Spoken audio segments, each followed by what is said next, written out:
Good morning, everyone.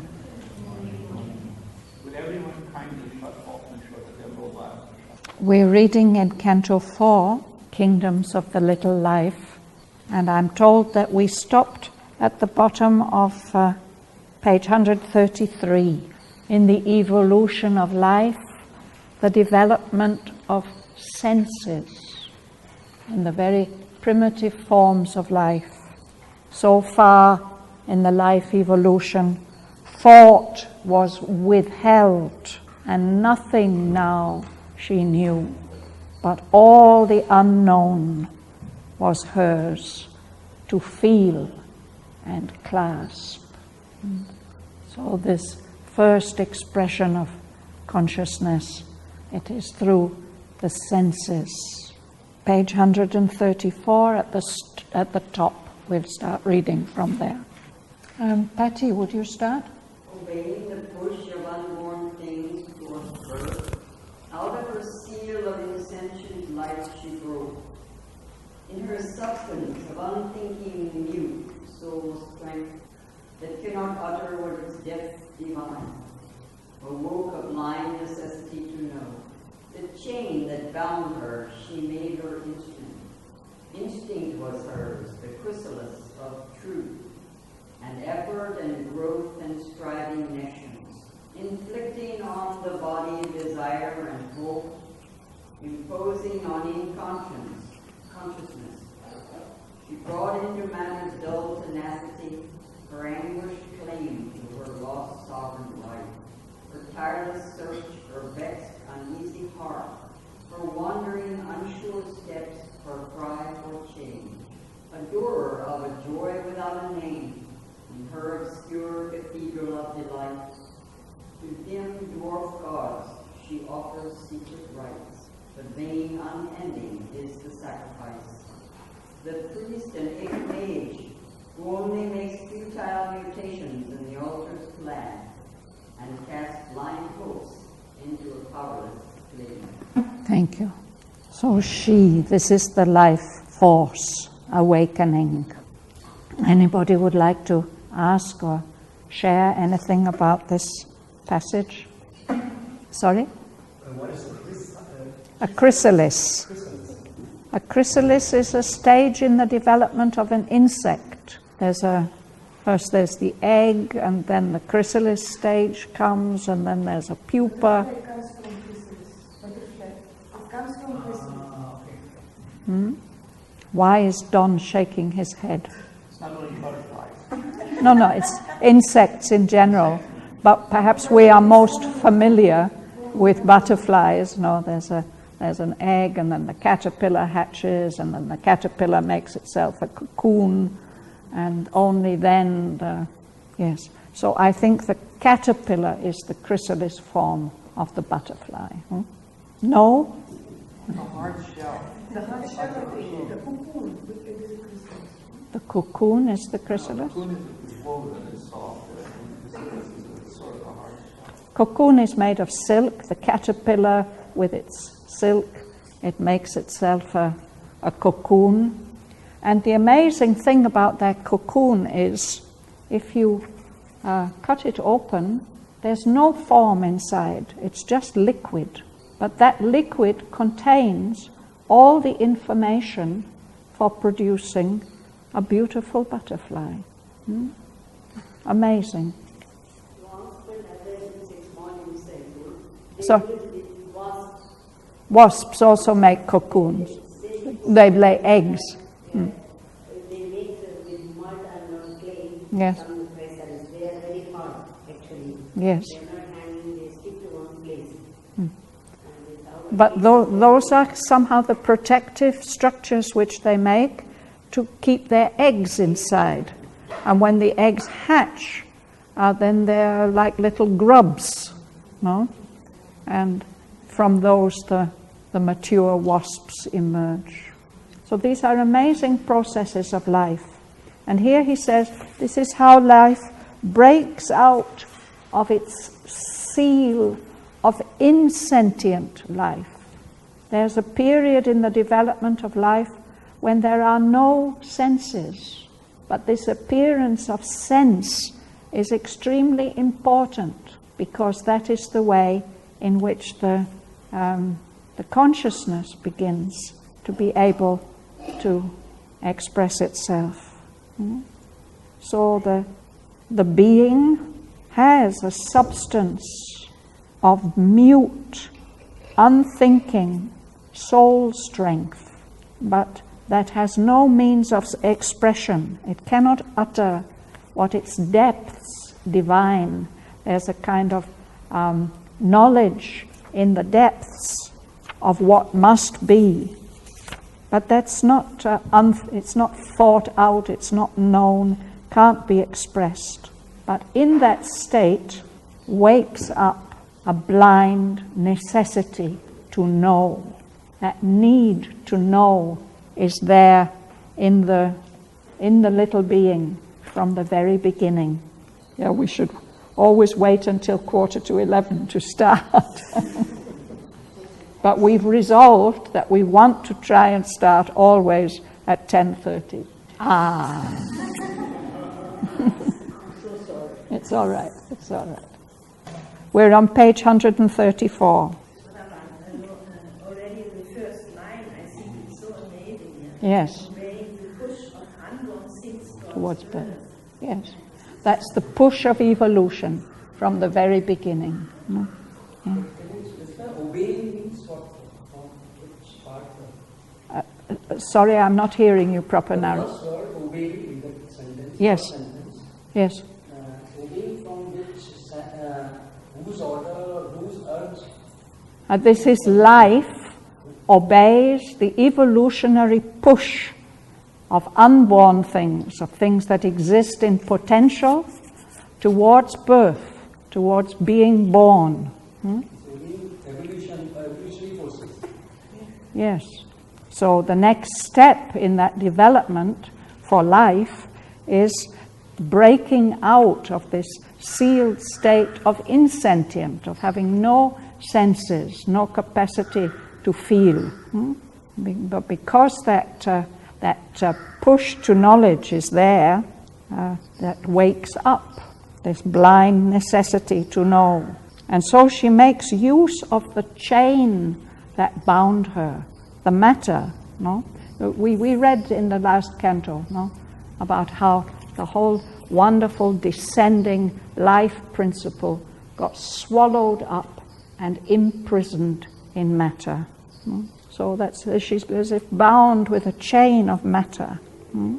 But she makes use of that instrument, and she's got this power of instinct. Instinct is the expression of true knowledge in unthinking things, maybe insentient things even. They don't think out, or there's that innate knowledge. We could say in a way it's the knowledge of the species that drives them.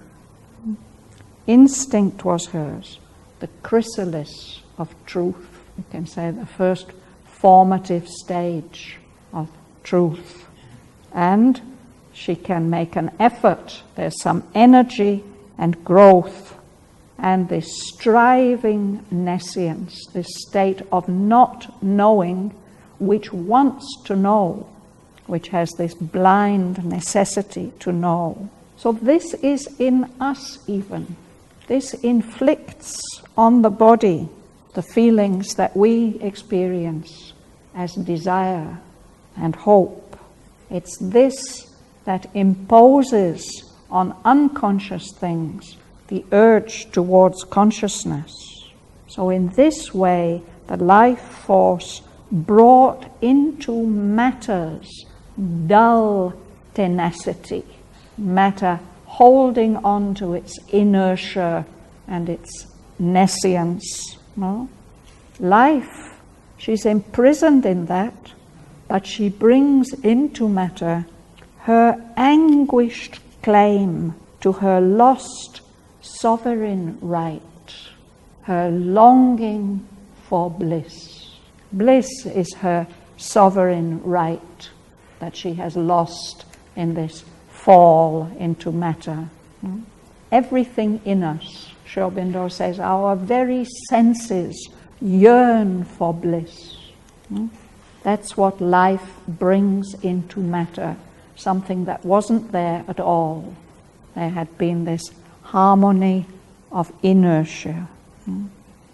So her tireless search, life cannot help constantly searching for new things. And that gives her her vexed, uneasy heart. She's always troubled and dissatisfied because whatever she can grasp through the senses, through matter, is unsatisfactory. It's not yet bliss. No? This brings about this state of wandering, unsure steps, always looking for something new. No? Her cry for change, this urge that is in the life force, always for something new and different. It's constant dissatisfaction. And then comes this amazing image of Sri Aurobindo for this state. Dhanalakshmi. Sorry? We read it last week, I know. Let's read it again. We read it just now, Adora of a Joy. Sorry. Because we read it last week, I didn't notice that we read it again. And we saw it on the screen, didn't we? So anybody would like to ask or say anything about this image? Yes? In Ajanta, the Mother Mother said, instinct is the first supramentalized. Yes. I think Sri Aurobindo says something similar. We can trace, at every step of evolution, we can trace the presence of the supramental.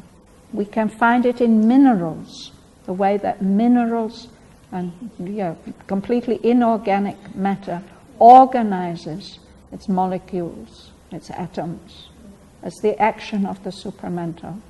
And in life, it expresses itself as instinct, the knowledge. And also, can we read sense, supramental sense? There is a not easy. Yeah, that will be when we become supramentalized. We will experience the supramental sense, which means experiencing the presence and the delight of the divine everywhere, always, in everything. Yeah. But some part may be touched with the real. We may be touched by that. Is not really. So this stage now, that supramental sense is not there. There's this first fumbling physical senses. No. Yes, so this image of... sorry? What are these dim dwarf gods? You haven't any idea, Bhavana? Life gods? Yeah, they're the little lower life gods. He speaks about the nether gods. No? They are divine powers, but they have a very limited range of responsibility and expression. Dim dwarf gods, very small scale. I think we see images of them in some of our South Indian temples. There are these little ganas. These are these dim dwarf gods. And at the feet of Lord Shiva, they are so happy. They sing and they dance. And in one of his New Year's musics, Sunilda has expressed the dance of those little gods. Sri Aurobindo mentions it, I think, in Book 7, Canto 5, where Savitri experiences the descent of the mother into all the chakras. And then those little gods, there's a happy romp of little gods in time.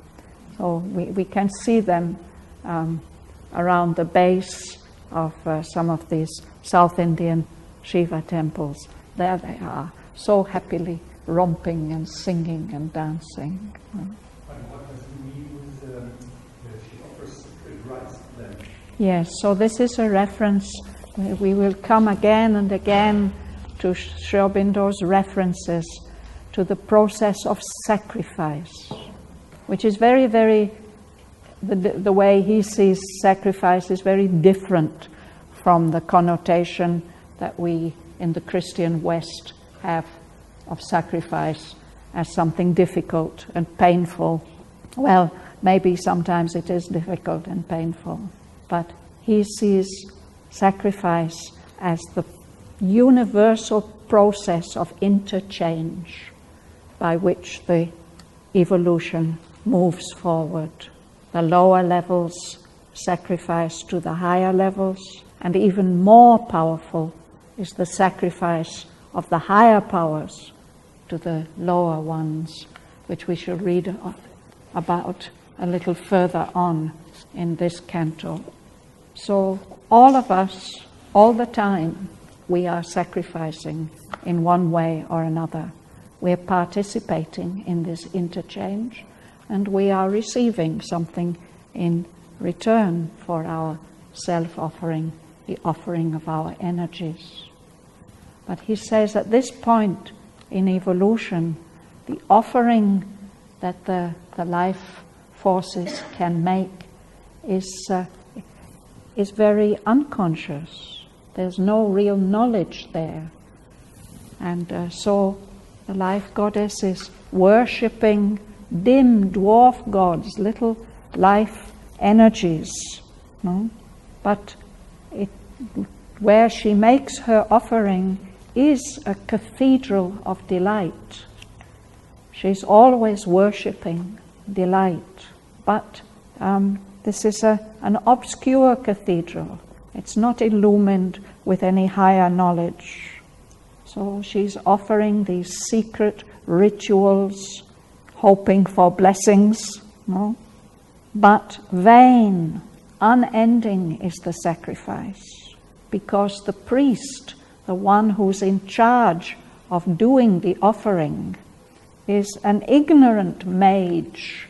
He's ignorant, and he's just doing some kind of magic, some spells, without knowing their significance. He doesn't know how to make a truly conscious offering. So all he can do is to make futile mutations in the altar's plan. It means on the altar where the sacrifice is to be made, there are certain ritual objects, and if we make the sacrifice rightly, Mother has written about this, spoken about this amazingly in the agenda. If we just knew how to make every little physical detail with full consciousness, that would be such a powerful sacrifice. No? But he doesn't know how to do that. So like us, he's just making futile mutations in the altar's plan, shifting things around and not making things better. No? And he's offering something into the flame of sacrifice. There's always a flame of aspiration and purification into which we make our offerings. But these are blind hopes. He just, our blind hopes. We hope against hope that things will get better, but we have no basis for that, no idea how to make it happen. It's interesting that he's putting it in the early beginnings of life. Yes. And somehow relating to our offering also. Well, we can make a parallel, no? Because this sacrifice happens at every level of existence, from the lowest to the highest. This process is going on, no? And it's the very process by which the world moves forward. So we can make a parallel. We can see how difficult it is in those first stages of life. There's no knowledge. The only guidance is the senses and the instinct. No? So for the life goddess, this is a very poignant stage. No? If we think about the divine bliss, which is her native home and her sovereign right, how she's struggling to reach that. Yes, Liuba? The word mutation is very interesting because it means not only change, but from the biological point of view, right? And new species, they come through mutation. mutation of genes and all like that. So that kind of also links to the biological process. Yeah, but those biological processes, many of them are futile, no? Yes, exactly. She's trying out different alternatives. Yes, yes. Through mutation. Yes. So that flame has no power because there's no knowledge behind it. Sorry? Well, you've seen an altar in a church, for instance. There are certain objects there, and they have to be handled in the right way in order for the sacrifice, the offering, to be valid.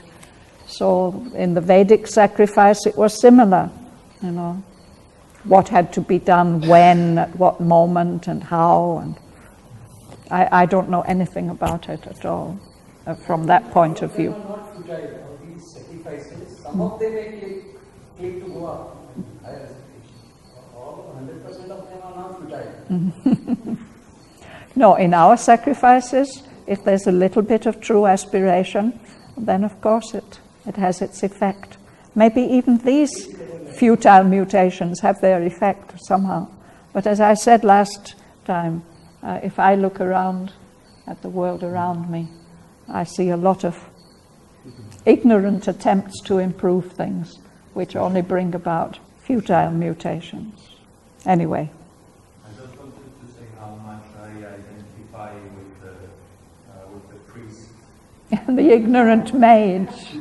Yeah, ignorant, you're just striving for something and not knowing. Striving being futile in some way, for serving what, for what reason?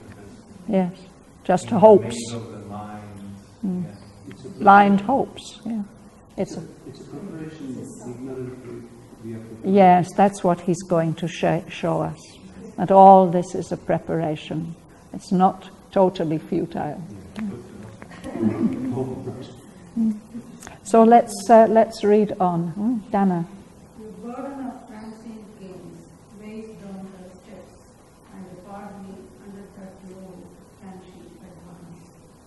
But the hours cry to her. She travels on, passing from thought to thought, from want to want. Her greatest progress is a deepened need. Matter dissatisfies, she turns to mind. She conquers earth, her queen, then climbs the heavens.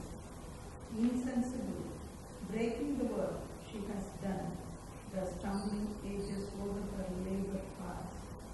But still no great transforming light came down, and no revealing capture touched her fall. Only a glimmer sometimes splits mind's sky, justifying the ambiguous provisions that makes of mind the path to unknown dawns, or a dark clue to some diviner state. In nescience began her mighty task. In ignorance she pursues the unfinished work. For knowledge grows, but meets not wisdom's pace. Ascending slowly with unconscious steps, the founding of the gods, she wanders here, like a child soul led to the gates of hell, wandering through fog in search of paradise. It's so poignant, no? There are some gains from her sacrifice, transient, impermanent gains, but they're a kind of load she has to carry with her. They weigh down her steps so that she can hardly move forward because of those things that she's gained, that she's established. She can hardly advance, but she has to go on. The hours cry to her. She travels on, and she passes from one idea to another idea, from one longing to another longing. Her greatest progress is a deepened need. I think this is true of all of us. When Savitri meets the Madonna of Light in Book 7, Canto 4, she tells her, it's no use pouring down intuition, higher consciousness, all that on human beings. They will just think It's their own virtue, and they will sink down under a weight of spiritual ego. What you have to do is to intensify the human need for eternity and infinity. That's your task. Our greatest progress is a deepened need, a sense, an instinctive sense of what we most need and most lack. So he mentions the steps. Matter is unsatisfying. She does turn to mind. We shall read about those developments soon. She conquers earth, the material world, her field, and then she turns to higher things, the heavens. But time, the ages, just roll over the work that she has done. They break it, they destroy it. The stumbling ages over her labor pass. It's been going on for so long, and still no great transforming light came down, and no revealing rapture touched her fall. Only a glimmer, a faint glimmer of light, sometimes splits the sky of mind, justifying the ambiguous providence that makes of night a path to unknown dawns, or a dark clue to some diviner state. Sounds like rain, no? There's an ambiguous providence. Providence, this word refers to the divine plan and the divine care for each and every being in his creation. Mm-hmm. We can't understand the divine providence. For us it's mystifying, ambiguous, because it makes night, it makes darkness and ignorance and suffering a path to unknown dawns. It's one of the wonderful things I feel I have learnt from Savitri, that every night gives birth to a dawn. And the darker the night, the more beautiful the dawn. The poem begins with the obstruction of darkness of all kinds on all levels, obstructing the coming of the dawn. And the poem closes with the image of night transformed by the work that Savitri has done, nursing in her bosom a greater dawn than any that has come before. But it's difficult for us to understand that when we're fumbling about in the darkness. But that we can think that this darkness is a clue, it's a thread that's leading us to some diviner state. So this creative force of life cast down into the world of matter, her mighty task, she has to begin in nescience, in a state without knowledge. But she does progress towards ignorance, to half-knowing. And there, in that state of half-knowing, she pursues that unfinished work, that work that she has been given. She gropes for knowledge. When we can't see, we grope, no? We try to feel our way. But she's not able to meet the face of wisdom, of true knowledge. But still, she goes on ascending upwards, slowly, with unconscious steps, driven by instinct and that deeper knowledge within. Here in our world, she wanders as a foundling of the God. It's also such a poignant word. A foundling is an abandoned child, a lost child, a child who's been deliberately abandoned and who has been found. She's a child of the God. She's a divine child, but she's been cast down here into matter. So here she's wandering, longing for some faint memory she has of her true home. Here she's like a child soul left near the gates of hell, fumbling through fog in search of paradise. She has that faint memory of paradise. She knows that's where she belongs. But here she is. She's just been abandoned near the gates of the lowest, most polluted levels of vital consciousness. And there she is, groping her way, fumbling. It's the same image. You're fumbling, you can't make your hands do what you want them to do. Very, very poignant image. I have a question. The journey from the hell to heaven, in the beginning it's harder and harder and it gets easier and easier, or you can make the progress at the lower level faster and then it gets difficult. I don't know.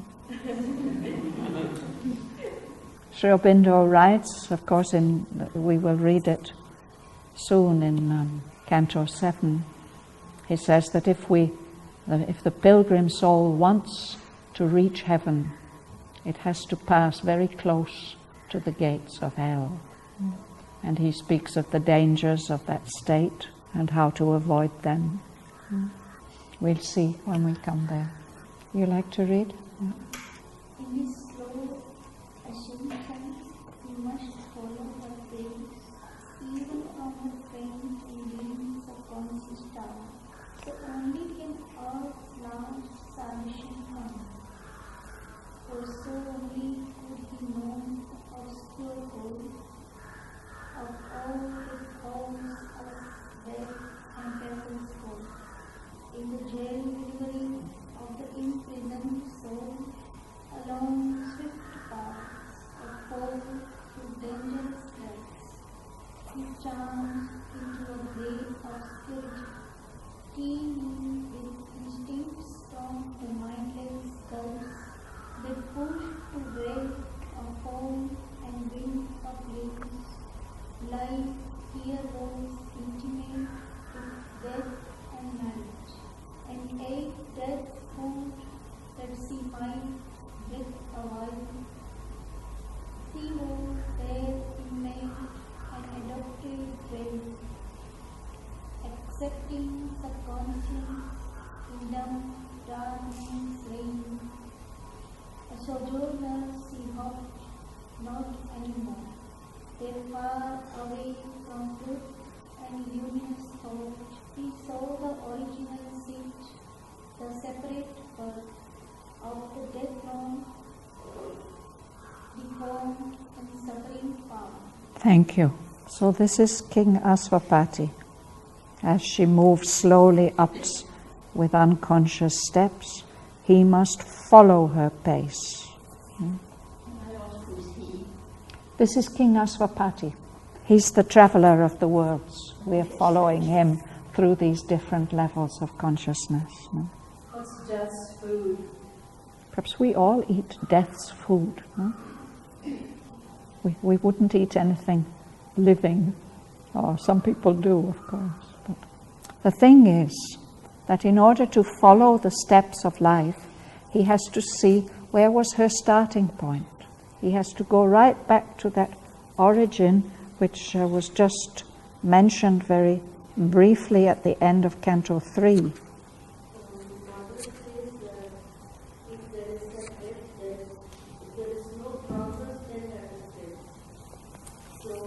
Can you repeat it? Can you repeat it, Uma?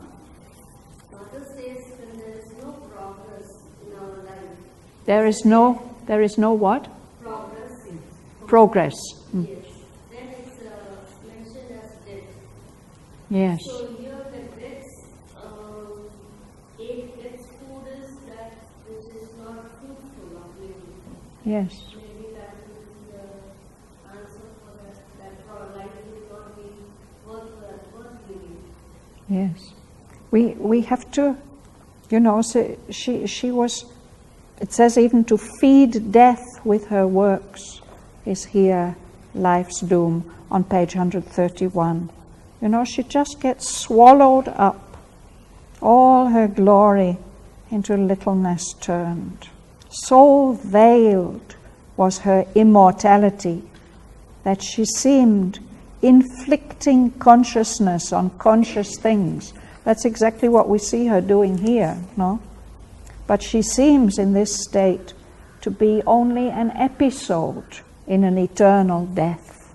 The whole material universe can be seen like that, as a nothing but an eternal death. And so in this material world, life seems to be something mythic being.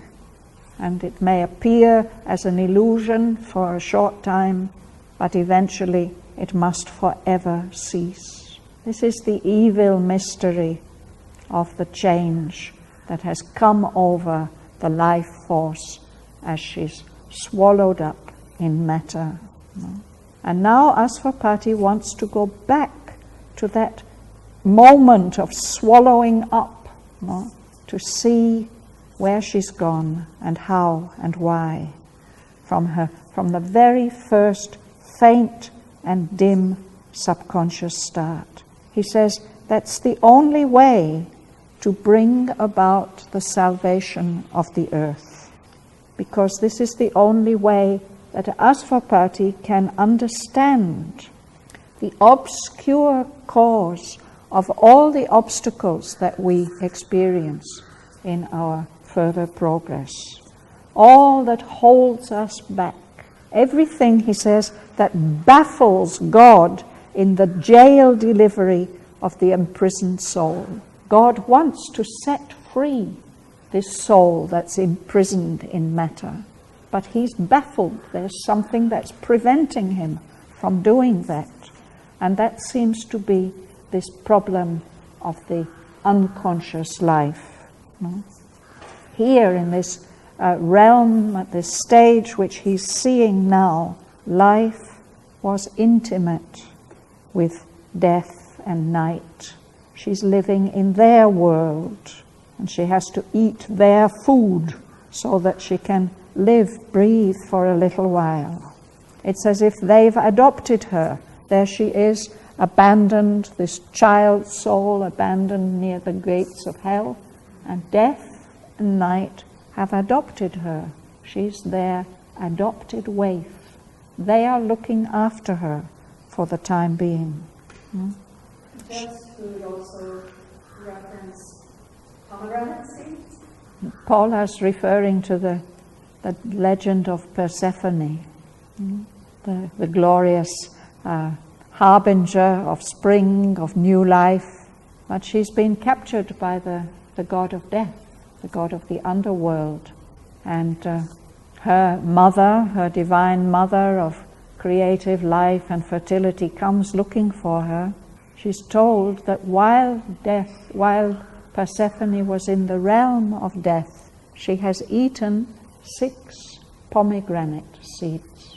And so, since she's eaten death's food, she can never again be truly free to live in the upper world.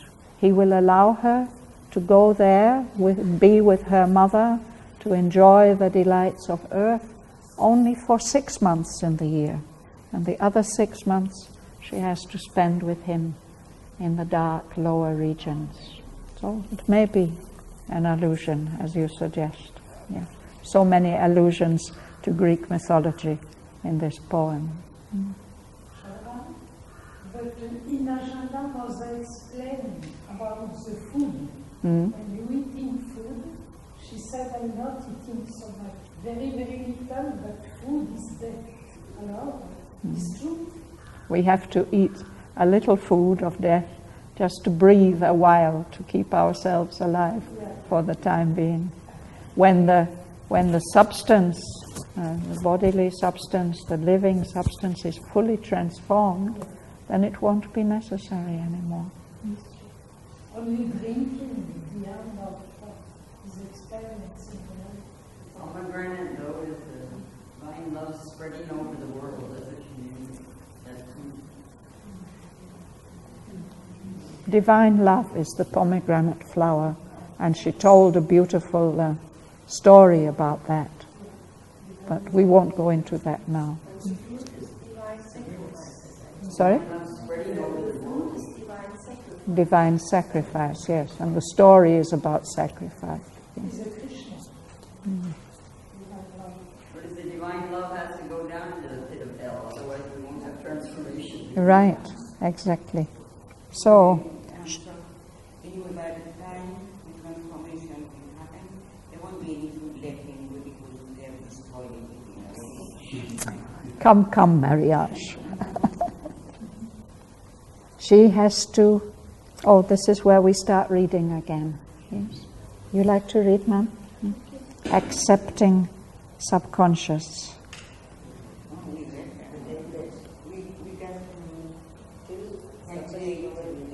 Oh, yes, sorry. Accepting subconscious. In dumb darkness reign, a sojourner. She's staying there temporarily, but she no longer has any hope. There, far away from truth and luminous thought, Asvapati saw the original seat, the separate birth of the dethroned, deformed, and suffering power, what life becomes. And we will also see this dethroned, deformed, and suffering power in Canto 8. Sorry, please go on. An unhappy face. An unhappy face of falsity made true, a contradiction of our divine birth, indifferent to beauty and to light, parading she flaunted her animal disgrace, unhelped by camouflage, brutal and bare, an authentic image recognized and signed of her outcast foes, exiled from heaven and earth, fallen glorying in the vileness of her state, a grovel of her strength, once half divine, a graceless squalor of her beast desires, the sullied visage of her ignorance, the naked body of her poverty. Here first she crawled, and from her cabin of mud, where she had lain inconscient, rigid, mute, its narrowness and torpor held her still, a darkness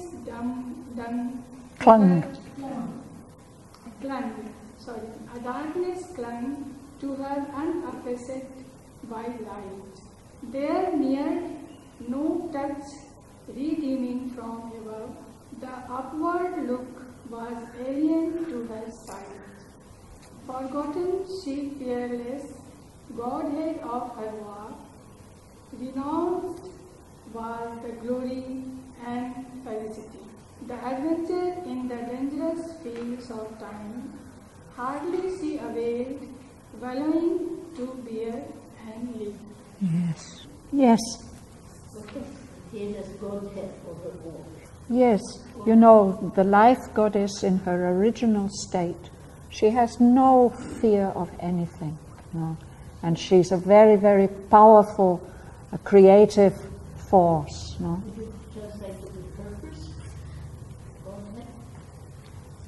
Godhead means that her origin is divine. So, and yeah, where is the line? Yes. Yes. So in this state, which is described in this section, the previous section was about Asvapati's perception of this plane or level where life is just emerging from matter. But now he feels that in order to understand this process and perhaps be able to do something about it, he has to go back to the source. he has to go right back to this faint and dim subconscious start. So in the rest of this section, what we get is a kind of evocation, a description of that very first beginning of emergence of life, imprisoned in matter, in which she's lost all her divine qualities, and she's hardly alive. She almost can't bear that state. She's hardly alive. It's terrible, really. And we shall have to enter into this realm in more detail ourselves and see in more detail what King Aswapati sees. Here it's just touched on for a moment. The state, that subconscious life imprisoned in the death of matter, death and unconsciousness of matter. And then, in the next section, we get a slight new step. I think we have read it, no? You'd like to read, Gunilla? From the break? Unquietness of sleeping space. The rayless regions swallowing relay Swathes. That seem unnamed, unbodied, unhoused, swallowing visionless, of formless mind. Housed for a body to translate its soul. Strayed in life, phantom of thought. As yet not power to think, or meant to live. Opening with a weird and medieval joy. That this unhappy matter has its soul. Only confines where life and matter met. She wandered along in things both seen, off guessed. Pursued by the vast beginning and lost end. Their life was born, but God before could live. There was no solid ground, no constant place, only some flame for mindless wind of power. Thank you. Oh, this is what King Aswapati experiences and sees. Sri Aurobindo must have been there and must have experienced it. That's how he can tell us about it. It's a formless space, a wide, unquiet mist of seeking space. There is some seeking, some searching.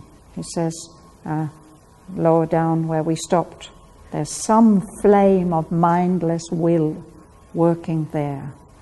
But it's a rayless region. There's no light.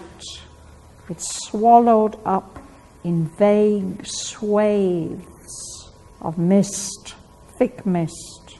And that region seemed, it doesn't have a name, it doesn't have a body, it doesn't have a house, a home, a place that belongs to it. It seems like a swaddled, visionless and formless mind. A bodiless mind doesn't have a form, it doesn't have any power of vision, and it's swaddled. Swaddling is what used to be done to newborn babies.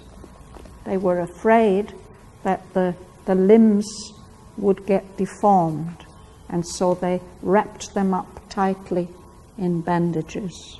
I don't know how long they kept them like that. So something that's swaddled, it can't move. It's tightly wrapped up. But in that state of being wrapped up, unable to move, there is some seeking, and that is asking for a body, a form, to translate its soul, to give some expression to the soul within. But it's not allowed to have that body. Its prayer is denied. So that seeking, fumbled, again, it's trying to reach something like thought, to some consciousness. But as yet, it's not empowered to think. It's hardly allowed to live. No, hardly she availed to bear and live. So that seeking opens up into a weird and pygmy world, a world where everything is very deformed and tiny. That's where this unhappy magic had its source, the unhappy magic of the deformation of life. And Asvapati is wandering there. He's wandering on these dim, shadowy confines, these borderlines where life and matter meet. He wandered among things half seen, half guessed. He can't see them properly, so he guesses. He's pursued by ungrasped beginnings. Things seem to begin, but they don't really begin, and they seem to end, but the endings are lost. In this state, at this level, life was born, but died before it could live. There must have been a stage like this in the emergence of life, where little currents of life force could emerge and then disappear again. There was no solid ground, no constant drift, no direction, but there is some flame of mindless will that has some power. Anmol, will you read? Himself was dim to himself, half felt, obscure, as if in a struggle of the void to be. In strange domains where all was living sense, but mastering thought was not, nor cause, nor rule, only a crude child heart cried for toys of bliss, mind flicker, a disorder infant glow, and random shapeless energies drove towards form and took each whisk fire for a guiding sun. This blindfold force could place no thinking step, asking for light, she followed darkness's clue, and inconscient power groped towards consciousness. Matter, smitten by matter, glimmered to sense, blind contacts, slow reactions beat out sparks of instinct from a cloaked subliminal bed. Sensations crowded, dumb substitutes for thought, perception answered nature's wakening blows, but still was a mechanical response, a jerk, a leap, a start in nature's dream, and rude, unchastened impulses jostling ran, heedless of every motion but their own, and darkling clashed with darker than themselves, free in a world of settled anarchy. Thank you. I think this life level must still exist in our bodies. I think I'll just read to the end of the section. The need to exist, the instinct to survive, engrossed the tense, precarious moment's will, and an unseeing desire felt out for food. The gusts of nature were the only law. Force wrestled with force, but no result remained. Only were achieved a nescient grasp and drive, and feelings and instincts knowing not their source. Sense pleasures and sense pangs soon caught, soon lost, and the brute motion of unthinking lives. It was a vain, unnecessary world, whose will to be brought poor and sad results, and meaningless suffering, and a grey unease. Nothing seemed worth the labour to become. But the first line of the next section says, "But judged not so his spirit's wakened eye." So we'll Good morning.